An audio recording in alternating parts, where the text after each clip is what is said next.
हमारे चारों ओर फैली हवा, हमारी सांसें, हमारी धरती और जल, हमारा आकाश, हमारे जंगल और यहाँ तक कि हमारे घरों की दीवारों के भीतर बसी हवा भी सब कुछ प्रदूषण की मार झेल रहा है। विश्व स्वास्थ्य संगठन के अनुसार दुनिया के कई शहरों में हवा में मौजूद सूक्ष्म कण मानव शरीर में ऐसे उतरते हैं मानो जीवन के भीतर जंग लगा रहे हों।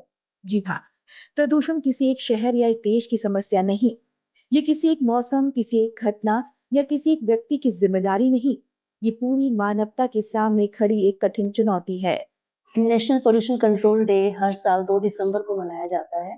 इसका मेन पर्पस होता है कि लोगों को पोल्यूशन के बारे में जानकारी देना, जो आज की डेट में बहुत ज़्यादा ड्रास्टिकली बढ़ चुका है, और उनको जानकारी देना कि इसको हम कैसे कंट्रोल कर सकते हैं, इसके बारे में अवेयर किया जाता है। आज के दिन 1984 में भोपाल गैस ट्रेजेडी हुई थी, जिसमें हज़ारों लोग मारे गए थे। तो उनकी याद में हम इस दिन को मनाते हैं। इस साल का जो मेन मुद्दा है पोल्यूशन को लेकर, वो है sustainable living for a greener future. कहने का मतलब ये है कि हमें कुछ ऐसे सॉल्यूशंस ढूंढने होंगे जो कि लॉन्ग टर्म में सस्टेनेबल हों, जिसके ऊपर हम काम कर सकें। हर साल 2 दिसंबर को भारत में मनाया जाता है राष्ट्रीय प्रदूषण नियंत्रण दिवस। ये दिन सिर्फ एक तारीख नहीं, ये एक चेतावनी है।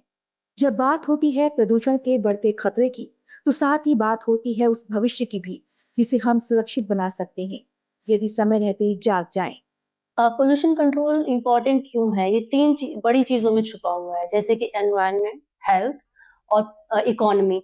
अगर हम हेल्थ की बात करें, तो आज जो हम पानी पी रहे हैं, जिस हवा में हम सांस ले रहे हैं, उसकी वजह से इतनी बीमारियां हो रही हैं। एनवायरनमेंट इकोनॉमी की बात करें, जिस एनवायरनमेंट पोल्यूशन की वजह से मिट्टी, हवा, पानी अगर पोल्यूटेड होता है, तो हमारी फसलों को नुकसान होता है, और डिजास्टर्स, नेचुरल डिजास्टर्स काफी बढ़ जाते हैं। और भी छोटी-छोटी प्रॉब्लम्स ऐसी होती है जिसकी वजह से कंट्री को फाइनेंशियल लॉस भी होता है।